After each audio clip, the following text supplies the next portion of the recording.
got it now. Is mic working? Should be on. Good morning. I'd like to start this introductory meeting with Lloyd Westerman of Westerman Construction, the cost estimator that has been engaged by the village to do an analysis of the different concepts of St. Paul's. Now we have Trustee Marciano, we have Deputy Mayor Tom O'Brien, Trustee Flanagan, and Trustee Torino here present. Lloyd, you have the floor. Take it over. Well, thanks for having me here today. Excuse me.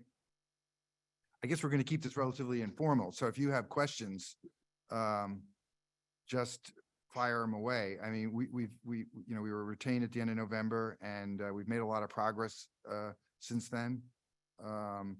We visited the site numerous times. I would say we've been with my team, with Stephen and my structural engineer, whose name is Sean Fennell, PE, have been through 85% of the building. And I mean, every single room. There were parts of the building we couldn't get into on the second floor to the east of the main staircase. There's a collapsed area, and then and that's bad, but you can look into it. And then to the west, it's a very bad collapsed area that's blocked the entire corner of the building, the southwest corner. So we couldn't see that, and we didn't go up into the clock tower. But other than that, we've been everywhere, including the coal bins in the basement and all that. So we've given it a thorough evaluation, and we've done some minor probes, minor testing, minor evaluations, spotty throughout the building, and I can talk about that. And we've walked subcontractors through the building to get some feedback from them, primarily on the demo approach at this stage, because the other two schemes don't necessarily lend themselves to getting a lot of subcontractor input. I'm just going to rely on our ability to estimate that kind of thing from our historical knowledge, and we've done a lot of that kind of work. So that's where we're at, and we've now started to do a hard quantified takeoff of the building using the plans that are on display in the entry area. We need a little bit more information. One, it would be good if the building was cleaned out, which apparently, thank you, you guys just approved, so that we'll be able to give it another once over to double check a lot of our assumptions. And then secondly, we just have to get a little bit more programming information for the adaptive reuse and the facade approach, saving the facade approach. And I've insisted that be communicated to us through the building department, through the superintendent, so that I know that what the information that we're getting, you guys have discussed it, it's synthesized, it's exactly what we need to be figuring.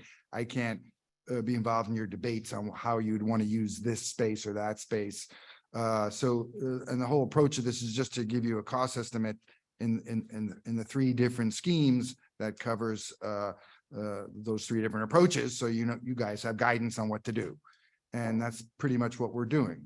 Could you discuss a little bit what you do in terms of estimating? You go out and speak to your subcontractors? Yes. So, yeah, that's a great question. I've been in the business for 40 years now, and run my own company for the last 30, and we're an active builder, construction management, general contractor, and we do all our own estimating internally. So we are called upon to frequently budget projects and on a CM, which is construction management approach, where it's sort of open book and you work with the design team and the owner from the get-go, as opposed to just getting a set of plans and specifications and bidding it. But even when we get a set of plans and specifications and bid it, we still have to do a quantified takeoff, and I'll explain what that means in a second, and come up with our own cost estimate. But our cost estimating process is based on two main factors. One, a lot of historical knowledge that we have gleaned over the years that we can put into compact bites, like how much drywall is per square foot, how much this is per square foot, how much it costs to renovate a facade per square foot. We've managed to synthesize that down using market information basically over a long period of time.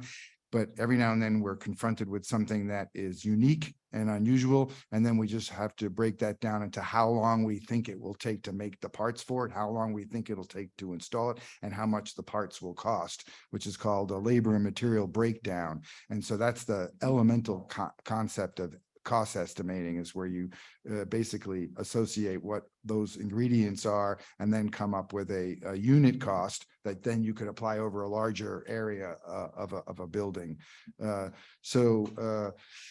When we say quantified takeoff, we mean that you actually measure things on the plans, and these plans out here are excellent as far as dimensions are concerned. And we will quantify the square footage of the exterior of the building, the floor plates, and from that we can determine the linear footage of drywall partition and flooring and new ceilings and mechanical and electrical things, and this is the guidance I'm getting somewhat from the architect working with the town, just to put in a basic lighting scheme, basic fire alarm scheme, basic heating scheme, things like that. And so, we can establish all that, and then our budget will show like 265 air handlers at X dollars per unit each installed, that kind of thing. And so we will break it down. We're not just going to say, oh, the mechanical on this job is $100 a square foot and that's it. We'll give you some detail to sink your teeth into, and we're happy to have a discussion with that. First, we'll submit our draft. The intention is to submit our draft to the town officials that we're dealing with to make sure that we've captured what the intent was. I have a question regarding the mechanical, electrical, and plumbing. Yeah. How are you developing that? So a lot of that, on both schemes, obviously with the respect to the demo scheme, you just have to shut everything off, which is basically shut off anyway, and that's not an issue. On the two other schemes, the facadism and the adaptive reuse, are pretty straightforward. So we can figure that from a lot of our historical tax, budgeting information. And if we have some specific question, we can bring in electrical contractor or mechanical contractor and fine tune some of our assumptions. That we'll do that in a few weeks. You made a comment. I remember you made a comment about the potential for geothermal. Yeah, I'm trying to, so, most of the work that I've done is in New York City or in the 5 boroughs, and geothermal is almost impossible to do in New York City, in Manhattan, because of the bedrock. And so I've been out on Long Island. It's become more popular in residential applications, particularly out in Eastern Long Island. And, but I'm trying to identify a large scale application of it on Long Island, and I haven't done that yet. But can you explain to the What trustees it means? why it's important to have a Consider that? What kind of system? Yeah. So I'll describe to you what geothermal is. There's basically the earth below a certain level maintains within the upper limits of the crust a standard temperature. And it always is at that temperature. It's unaffected by the seasons, and it's unaffected by solar radiation. And that's something that you can take advantage of in a system, in a mechanical system. And basically the temperature is, let's say it's around 50 degrees Fahrenheit. And because it's 50 degrees Fahrenheit, basically what you do is there's two methods. One is you can actually pump groundwater out of the ground and flow that water through coils that you blow air over. I don't think that'll fly on Long Island because your aquifer is very sacred. And secondly, there's another technique where you just drill a little deeper and you basically put a loop in, you go down and then come back up again. And then that water that's circulating, it's called a closed loop, and it achieves the temperature of the earth. And then you pump that through a coil. So the advantage is, after you've invested your money in the system, there's no energy cost other than circulating pumps, which are very, very negligible. And so in the winter, the beauty of it is you can maintain your building no less than 50 degrees, which gives you that tremendous boost. You're not having to keep a building although these days the temperature is kind of strangely warm, but theoretically you can keep a building at a very nice temperature with very little energy. And then when you use it, like particularly a giant building like this, 40,000 square feet, it would be great to use it. You throttle it down in the after hours, and then, an hour or two in the morning in the winter, you crank it up. And you can even use it for a very inexpensive semi way of air conditioning. Because again, 50-degree water, although by the time it gets to the coil might be 55. It's not optimal. Usually I believe that you need chill water in the like 42 to 47 degree range to be really optimal. But in this case, you would still get the benefit of some cooling from a geothermal system.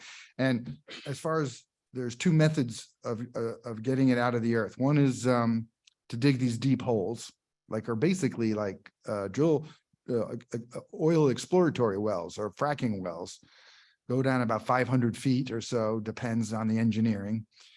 And you need a field of them. And I'm trying to figure out that too, because the engineering on a large scale here is not great. A small hole might have 6 holes, so we might need hundreds here. But you have obviously the terrain to do this, and it wouldn't damage the land that much. You'd have a lot of heavy equipment there for a few months, and then you could go back and replant it, and no one would ever know that happened. And you run the pipes horizontally below the surface to the building, so no one would ever know it. Another method is to just dig deep trenches and run all the piping horizontally at, say, like 5 feet below the surface, 10 feet below the surface. It would radiate out from the building. I'm not sure, all this needs to be engineered, but we could probably come up with a rule of thumb, some general idea what it's going to cost. The first cost of a system like this is definitely very expensive, but then theoretically your energy savings going forward will pay for itself in 5 to 10 years. That's the general concept. Thank you. So, just out of curiosity, how deep would you normally have to go in order to get the ambient ground temperature of 55 degrees? I think like around 400 or 500 feet, sometimes 600 feet. So assuming for argument's sake, if you wanted to trench it. Microphone. Assuming you then wanted to trench it at 10 feet, what would be the ambient temperature at 10 feet or? See that there's obviously a trade-off there. And then so that might have to go longer. And I've talked to some people, and a lot of people that I've spoken to are unhappy with the horizontal systems. I don't think they work as well. The deep well systems are guaranteed. And of course, the beauty of Long Island is that it's a moraine, so it's all sand and clay going down deep. Sir, you can't, sir.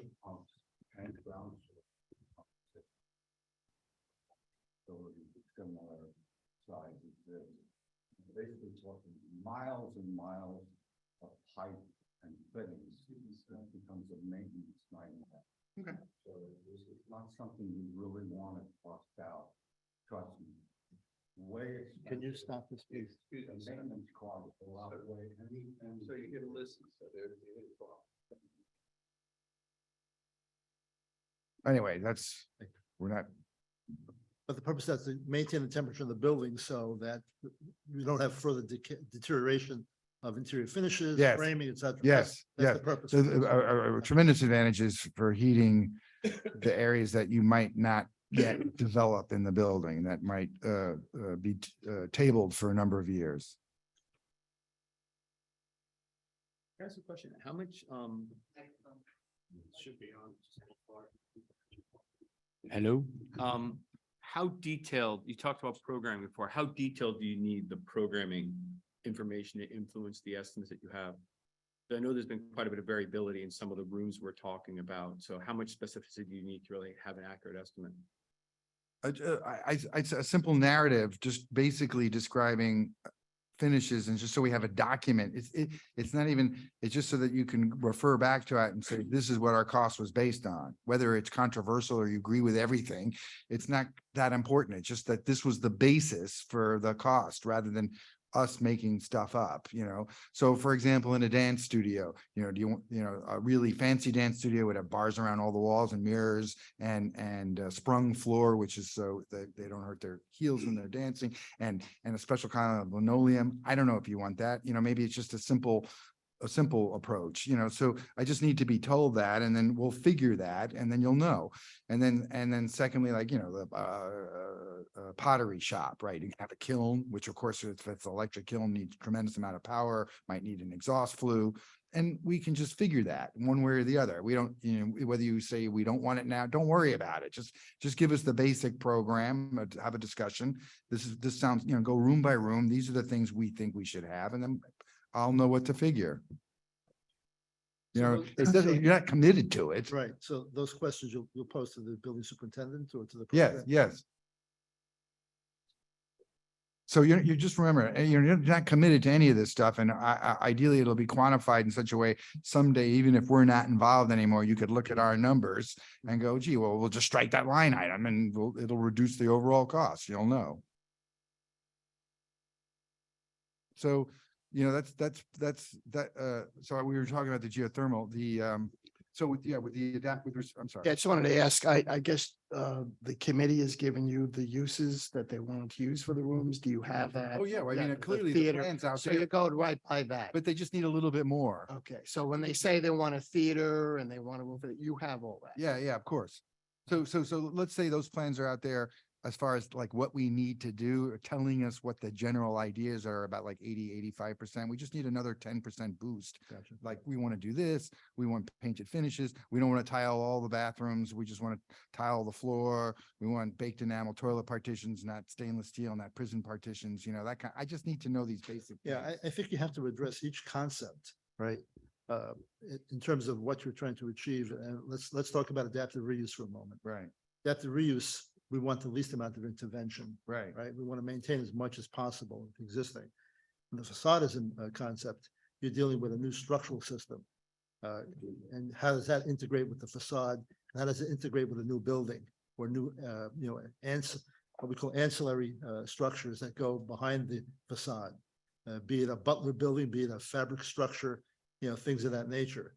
So again, I think that's harder to estimate, I believe.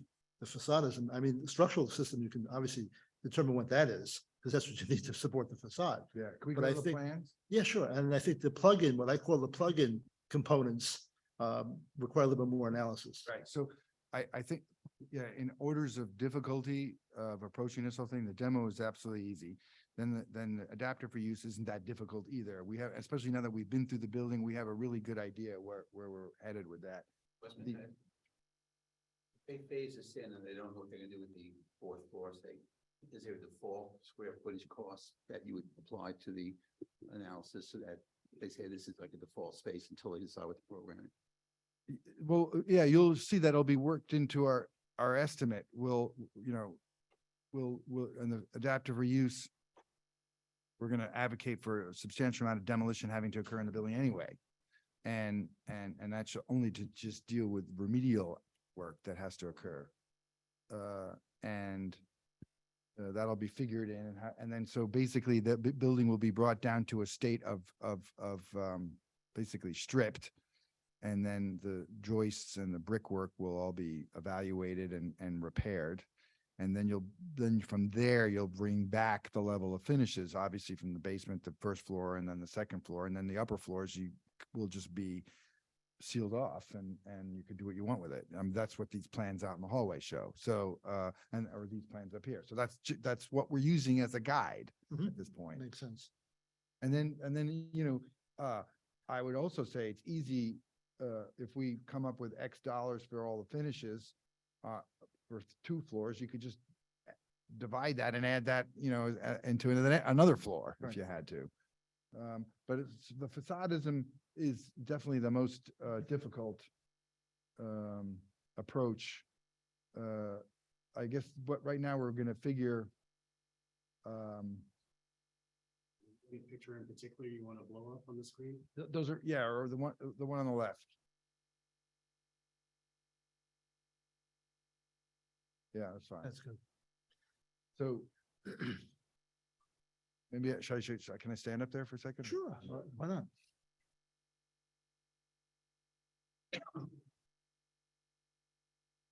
You're gonna save the facade like a giant U. Oh, no one online can hear this. Yeah, take that, hold on out. Just imagine you're on a talk show. Right. So we're gonna, our approach to the facadism is to say, yeah, you can go to the other plan. That would be good too. Yeah, this is better probably.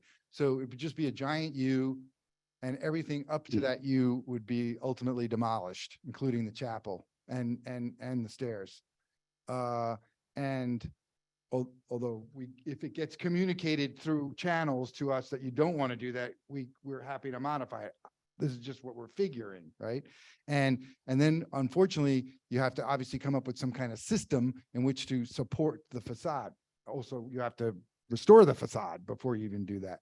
So what our thinking is, there's two approaches. One, you could build an entire framework around the outside of the building and support it that way. You'd have to look at that for a couple of years and then you'd have to tear it down. And that's kind of good money after bad.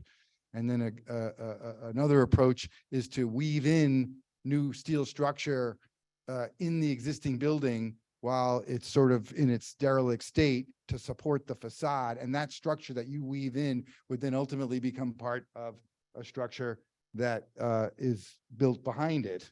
And what we envision for a structure built behind it is just basically a big rectangular box, not unlike anything you see off the expressway, that would have a central core with elevators and bathrooms and then big empty floor plates that you would then be able to do whatever you want with down the road. But we wouldn't be figuring anything in those floor plates, just a basic, like an office building. And then the north wall would probably have some kind of curtain wall, some kind of glass face front, and that's it, you know?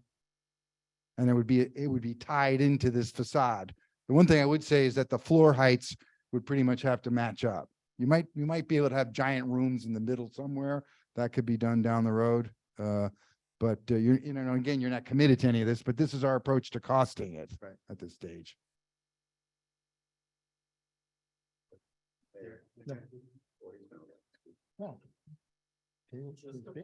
Just a quick question. I was of the impression that in the facadism, the space was going to be allocated for sports, like a turf field, et cetera. Those are the plug-in components we talked about, right? Those are things that we can look at, individual components that we can plug into the back of the building. Yeah. And Well, it could be sports, it could be performing arts, it could be anything we want. Yeah. Cosmo, with all due respect, we have those plugins that are in the infill areas. Yes. But for facadism, they weren't going to be put in there. I understood they were going to be a turf field. Can we pull up the plan for facades so we know what we're talking about? Do you have it there? No, there is. No, there is. Well, There how do we is. get prices? There is. No plan, yeah. Will knows. Any of these? That's, no, those are sections. It's not in this series. It came after. I may have a copy in my briefcase. Hold on. Yeah, there was a discussion of it being a little bit of everything. Could Yeah. it be a turf field? Could it be an indoor area? Right. Sports facility? Could be a pool. Could it be a pool? Could it Right. also be a performing arts theater or something? Right, but I think the first thing is to give you the basic cost. Right. Save the facade. The demolition and saving the facade are very expensive, and then building a new building on top of that, inside that area, that confined area, has also premium cost associated with it. And then see when the smoke clears, what you can do with it after that. I guess question for you would be, what are the, whereas with the adaptive reuse, we know the space we're looking to fill, right? It's Right. pretty straightforward. Yes. What are the dimensions upon which you're basing the facadism option? So in other words, the additional structure, for example, do you guys have a rough estimate of how big it is? Because I think that would be important in terms of estimating what we're doing. Yeah, I agree 100%. No. Wait, no? But we just have to be, I mean, I think one of the approaches was if the building is 140,000 square feet or so, 125,000. Yeah. then build a 125,000 square foot infill building. Right. Be comparable. Right. It's hard to talk about this without the plans. Yeah. And I'm a Without little seeing it. surprised we're sitting here at this meeting and we have Nothing. adaptive reuse plans that we've Were the all facades seen and a lot plans of. on your website? Because I don't recall. I haven't seen that. Cosmo? No. He hasn't.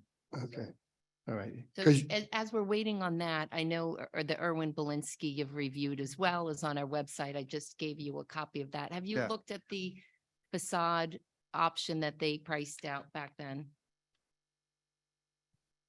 It seemed more, it- perhaps a more economical approach than what's being discussed right here, which I think we would like to, there is a lot of interest that I've heard in the community in trying to save the facade. Yeah. So I think it's important that we get a price of, because the money I think is going to be a big issue here, that we get the price as to what the most economical facade plan. Well, would be.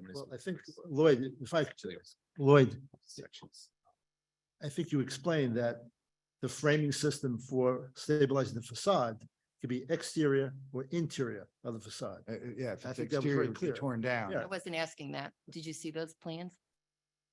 Yeah, we saw these plans from 2012, and give a lot of credit to whoever's organizing the website and the documentation that it's all relatively available and in clear cut. Just taking one step back from answering that one is, as we've talked about from this RFP, the purpose of this was to basically prepare 3 studies, one of retaining the building as the facade, an option for demolishing the building, what that ability is, and the other option was to do a rehabilitation of the project. So the facade studies, I think Lloyd would speak more to that, and I think from the Irwin had multiple options, I think, for the facade. One was keeping just the Stewart Street facade, demoing the rest of the building. Had other options of cutting off the wings of the buildings and seeing what was being restored of that.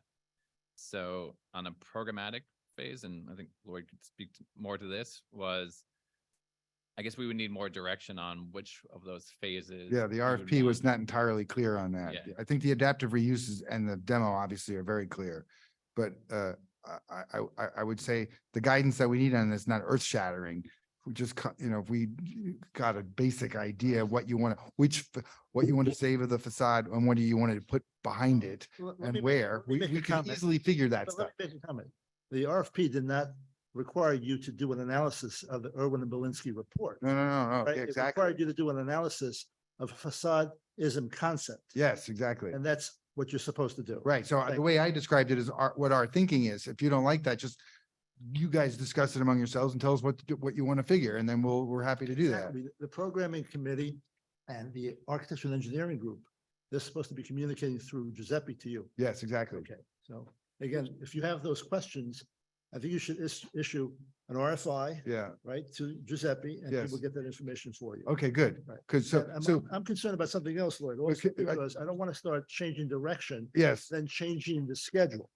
Yeah, so I was just Very gonna cool. say I think of the facadism approach, 2/3 of the difficulty, or the challenge for us to budget it and all that, 2/3 of it is to restore the facade, save the facade, retain the facade, and then do a hand demo up to the facade. And then whatever you build behind that, you have a big open space. I guess the ultimate beauty of everything having to do with St. Paul's is you have a wonderful logistics situation there, right? We could just on a square foot basis figure whatever you want. You could put a Brookhaven Labs there, you could put a library, you could put a swimming pool. I don't care. And there's all numbers that we could apply to that. It's not a big deal. But whereas adapted reuse, you have clear It's plans. pretty clear. Yeah, like I said, But we you need some don't- fine tuning, but that's about it. Okay, but you don't have that on facadism. No, not You that I don't have a saw. clear plan. I also think it would be good to understand from your experience, given the fact that given the fact that or preserving a portion of the facade is going to be a significant cost, as you've highlighted, and I agree with you completely. It'd be good to understand if, the study was done in 2012. If it's equally cost to keep all 3 sides, then if you get rid of 2 of them, you reduce it by 2/3, right? Yes. Versus 1/3. Yeah, So yeah.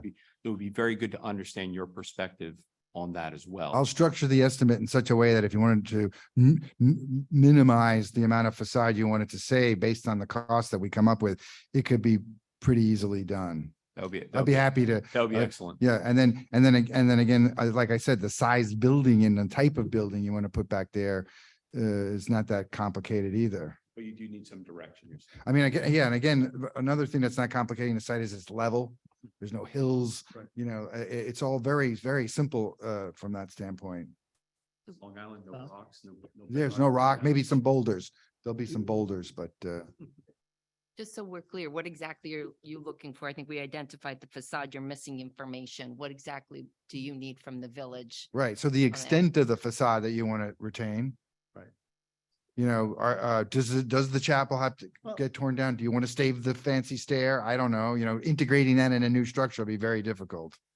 Program, would you need program also for the facade? No, because like I said, since you're building a new building, we would figure a building with a central core that is elevators, fire stairs, bathrooms, and some kind of minimal, mechanical plant.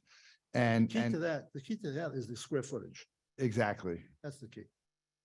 So if I understand correctly, going forward, you're going to do an RFI to the village. Yes, The RFI is going to have at least 3 components with regard to the facadism. And that would be the degree of the building that is to remain, whether it is just going to be a straight front, whether we're taking down the sides. Right. In either event, we would be saving the front of the building, and that would be a separate cost as far as what would be the engineering necessary to do that. So once you have the cost with regard to the particulars of what is going to be the facade, right. then separate and apart would be the unknown.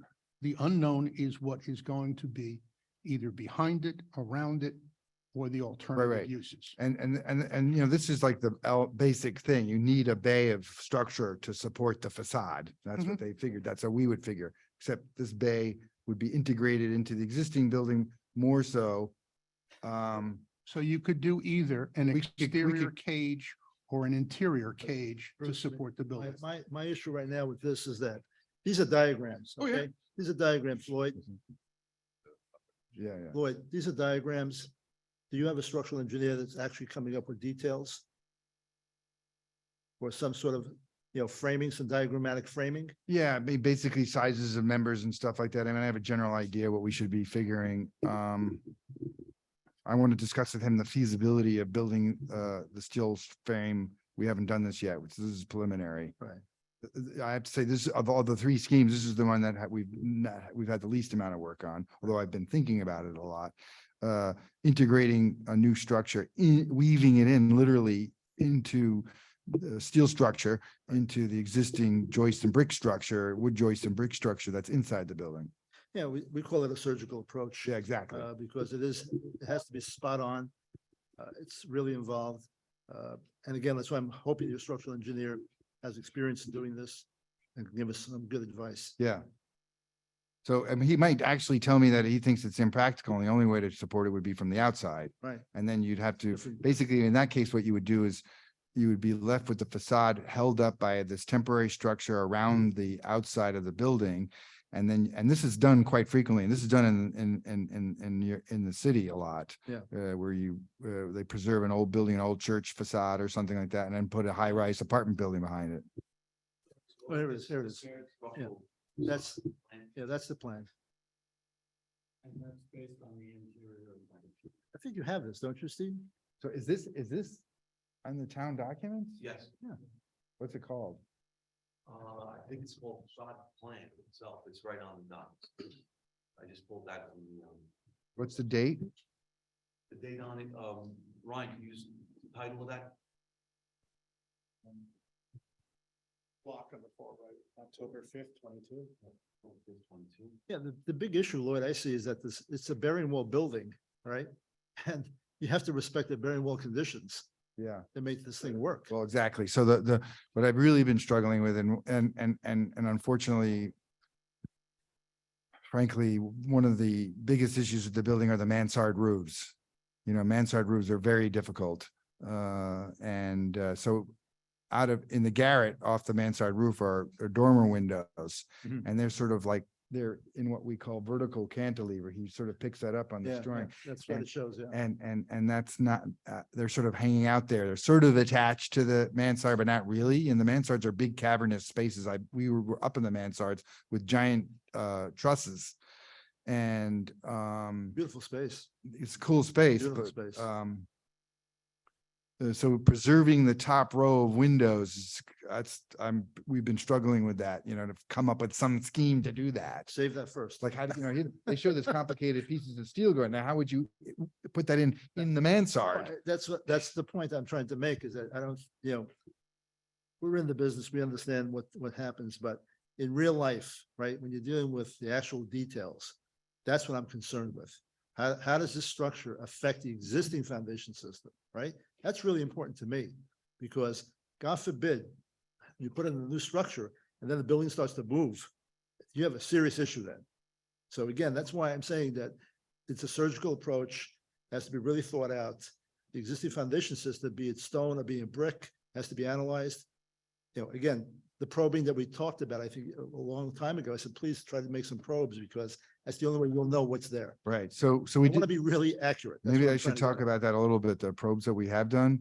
So I have some good news and some bad news with respect to that. If any of you have been in the building, they use the cementitious, cakey like stuff to apply to the underside of the ceilings and put it between the wood joists on the floor as it's like, so underneath the floors, it was used as fire stopping. Putting it in the floor was used to deaden sound in the building, and that doesn't have any asbestos in it at all. It's just some kind of gypsum stuff, and that could easily be removed without under normal demo concepts. And that's good. And so you guys had done previous reports on asbestos there, and then the asbestos. I'm sorry, I should shut my phone off. The asbestos that's there has been pretty much identified, and it's pretty straightforward stuff at this point. So that's very good. Secondly, The building being built in 1889 wouldn't necessarily have Exactly. a lot of asbestos in it, right? Because, right. yeah, In fact, a lot of it might have been introduced afterwards. Microphone. well, If I can clarify, we found when we went back with Westerman, we were able to get into the basement. We weren't able to get there before. And that confirmed, I'm just reporting it for the first time here, that there was asbestos in the plant spaces. It was added later, no doubt, but in the basement, there's more asbestos. Minor or minuscule asbestos upstairs, but in the basement, there is. okay. But there might be around the windows, caulking. And again, all of this fundamentally non-friable. It's not a hazard to the community. I think that, OSHA and EPA have much lower standards for non-friable asbestos. So I wouldn't be concerned about that. So that's good news. Yeah. I mean, there's still a cost to remediate it, and given the size of the building, you're gonna, it could be $1 million or something, but it's still not, in the grand scheme of things, an anchor to the whole project. Like the Deutsche Bank building down in the trade centers, which all the beams were covered with asbestos fireproofing. That was a huge headache, and people passed away because of it, and terrible things happened there. So you're nowhere in that department. So the not so great news is that our Sean Fennell, our engineer, when we did work, and we spent like 6 hours in the building, took spot samples, and we started to catalog them, but it became so pervasive that it just became pointless at that point, using a very accurate moisture meter. And we discovered it even in areas that don't seem wet are wet. And so, and one of the reasons for moisture is not necessarily because of leaks, because you did arrest some of the leaks, but the leaks did occur over a long period of time. And then you fix the roofs, sort of. But that moisture stays in the building. And it really stays in the building when the building's not heated. That's not good at all. And so, he thinks 30% or so of the wood joists that support the building are probably compromised. So that's why in order to do adaptive reuse, a lot of the building has to basically be completely stripped as much as possible. Now, we've discussed with the town officials trying to preserve the corridors and some of the oak details, and I think that we might be able to do that in a lot of the spaces. But I think a lot of the floor unfortunately has to come up, including the tile floor on the first floor. And all the plaster has to come out because no one would certify that stuff. I mean, Right. you know, who's going to accept responsibility for it? But So, Lloyd, I want to make a point that even though maybe 30% of the framing is compromised, it still doesn't mean that the building's going to collapse. oh, no, not at all. That's not. And all the that's- good, again, because of the The good other news, point is- we felt that the facade was remarkably good condition. Facade's in good condition, but what I'm saying is that when you expose those areas, those areas can be easily reframed Yes. with not combustible framing, right? Which makes even the building better and stronger. Yeah, absolutely. Oh, yeah, this would be, if you're committed to that approach, that's totally the right thing to Right. do. So, you know, it is not in great shape. And these reports of 10 years ago, you know, unfortunately, you're dealing with a patient, you know, if you were to say to a 25-year-old, you need to do something, and then they don't get around to doing it until they're 35, that's probably not that big a deal. But you're dealing with, you know, someone who's 90, who's now 95. And in those 5 years, a lot of things can happen. And you're dealing with a building that is accelerating every minute to self-implosion. And you're really at this, I guess that's what prompted us to do what we're doing now. You have to make a decision. Yep, that's for sure. Heating the building during the winter is very important. Stephen's gone in writing, and we would accompany this with our estimate. That's absolutely bare minimum essential. And you don't have to heat it to 70 degrees. No. If you've maintained temperatures above freezing, that's fine. 50 Yeah. degrees is perfect. Yeah, 50 is But, perfect. the issue is that the prior boards did not, they turned off the heat years ago, and that's unfortunate. I have a question that is being asked, the abatement costs and whether your numbers will include the cost for abatement. Yeah, of course. And we already walked through a prevailing wage abatement contractor that I've done a lot of work with, and who does a lot of work for the city of New York and I think in Nassau County. And I really trust their numbers, and they've given me some feedback on that, because admittedly, that is a hard thing to estimate. Sure. So I feel that, you know, their numbers would be good. And if you went out to bid in a year or so, that would reflect a competitive, Did you examine the heating plant for the building? yeah, it's hopeless. It's a total loss. It's for the future, but if the building was to be heated presently, would it be able to get up? No, So there's no functioning heating in the None, building presently? nothing, because, well, several things happened. One, the boilers were abandoned, and that's where the asbestos was certain, because originally the building probably was heated by fireplaces and a coal heating system, and probably boilers, coal-fed boilers, because there's a big, you know, there's coal chutes and a coal Mhm. bin, and then they put in oil boilers, which again were converted to gas at some point. And that was abandoned, and it's no longer usable. And all the mechanisms froze and are no good. The only way to temporarily heat the building would be to put an array of electric heaters, probably in the basement, which could be done pretty inexpensively, and then hope that heat would rise up into the rest of the building. How was the building heated, or what was the distribution? Was it a hot water system? No, yeah, there were probably steam radiators. Would be steam, yeah. Most of the radiators have been removed. Yeah, so what happened when the building got abandoned, you know, any sprinkler pipe, which was put in after the fact there, I know God knows when, and the heating system, if there was any latent water in those systems and then the building got abandoned or not heated anymore, cold, then the pipes burst. Mhm. And so that's happened all over the place. I have a question as far as the upper floors, and I think you mentioned sealing them off. Will we have a price? I recognize there's an idea that we could do the bottom floors and in the future do something else. I do think people would want to know the cost of restoring the whole building, even if we're going to defer the upper floors into the future. So you have really the whole picture. And is that going to be included in your? Well, our estimate will include some basic restoration of the upper floors in any case, from a practical standpoint. So probably plywood floors, exposed brick walls, I think we have to do new windows throughout the entire building. Yeah. So, you don't want to board those up, I don't think, but again, a window replacement is a very quantifiable cost, so if you couldn't afford that and you wanted to put plywood and insulation in the windows on the upper levels, you could do that. But it would be basic, it just it wouldn't be functioning with respect to life safety systems. It wouldn't be open to the public. Right, right.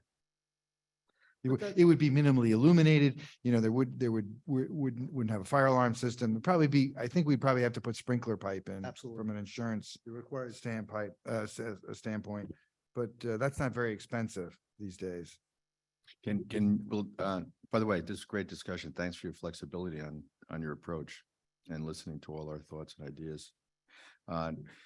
When you plan for the upper floors, to get them, your estimate, to possibly get them ready for, to be inhabited, to be, used. Will you include the cost of the electrical going up to That's there an as well? interesting point. I don't know, you guys, that's one of the fine tuning things I need Okay. to know about. Yeah. I don't know if you want to discuss that now, but yeah, well, listen. perhaps not. Provide general illumination just for safety reasons. Well, that would be a simple riser, Yeah, especially the way yeah. lighting is But these I days. mean, in terms of meeting the building code requirements, you may have to have emergency lighting, right? If, But not necessarily in the upper floors. right, but it depends on the accessibility, right? Yeah. For example, what I'm thinking is if you have a fire stair, right, that communicates throughout the whole building. That we would replace, yeah. Right, so if you have access, yeah, again, I'm concerned about the code issues regarding access and egress. Right, That's what would have to be evaluated, and the building superintendent can probably give you a whole analysis. of it. yeah, but it's On not, on the electrical front, what's typically done is you just put some convenience outlets because we don't have functionality confirmed Right. upstairs.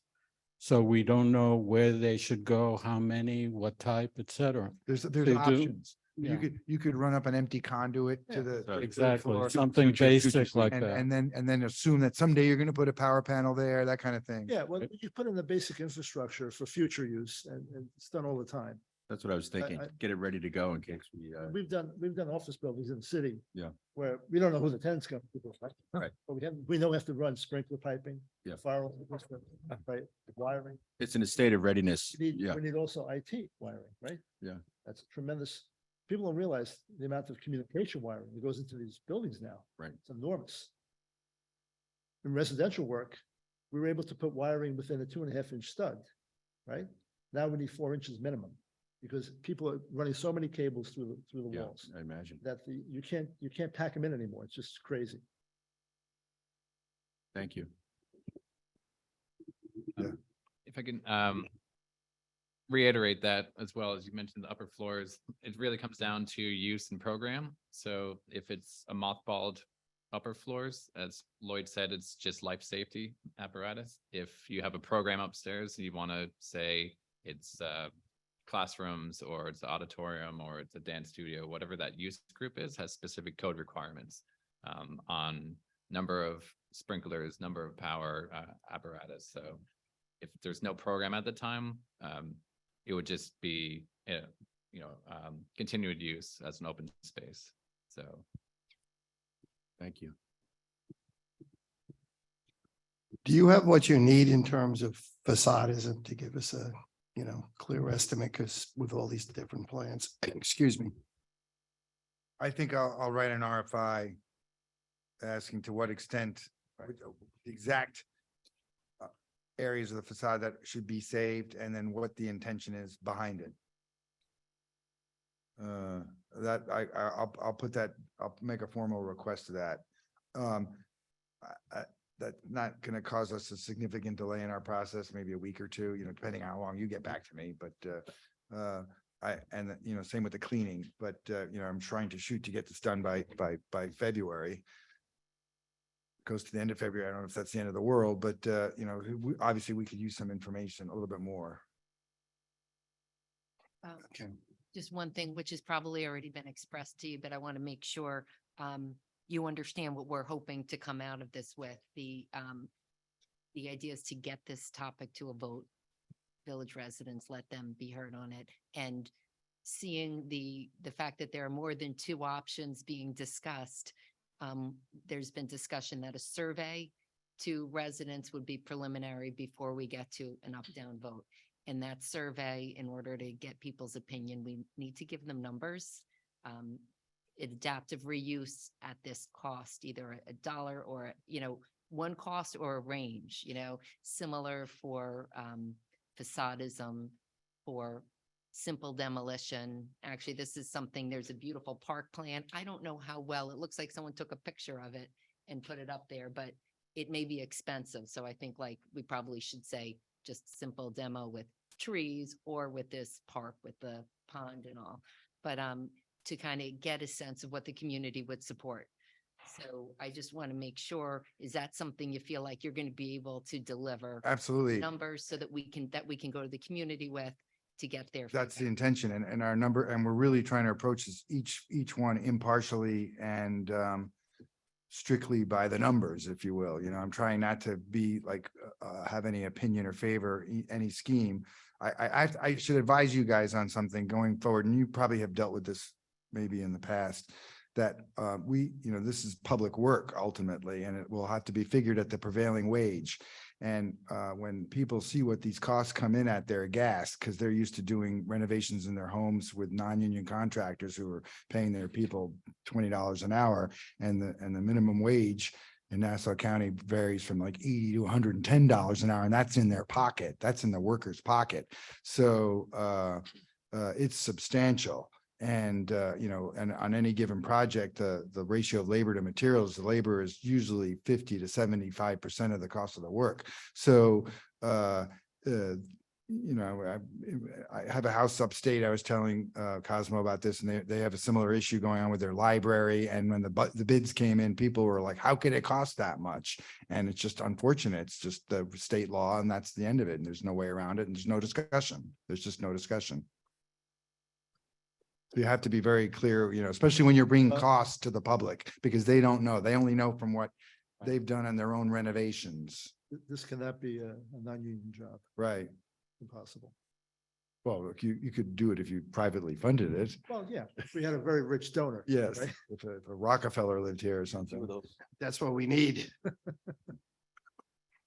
But but you will be confronted on that, they just were, how could it be so much, And I'm sure the school system deals with that all the time, but they probably have to, they're a little bit more offline with what they do. No, the village, it's all prevailing wage, so that's what it is. Right, you build a firehouse or whatever, that's what it is, garage. So that's basically where we're at. Yeah, I think the way you save money in any kind of scheme like this is based on the amount of square footage that is attributable to the work. So for example, if we're phasing a project, it's another way of saving money, is phasing work. Yeah. Eventually you have to pay for it. If you're going to use the whole building, you're gonna have to pay for it. Fundamentally, in either the facadism or the adaptive reuse scheme, the building has to be saved first. So you have to stop the bleeding, which in effect would be to restore the facade 100%. We feel the facade's in pretty good shape, but you'll still have to surround the entire building with scaffolding and do extensive masonry repairs. Yeah, we expect that. Not unlike when you see in New York City, all the buildings surrounded by sidewalk bridges and scaffolding, same kind of thing. Any other questions? It's 9:59. Wow, perfect.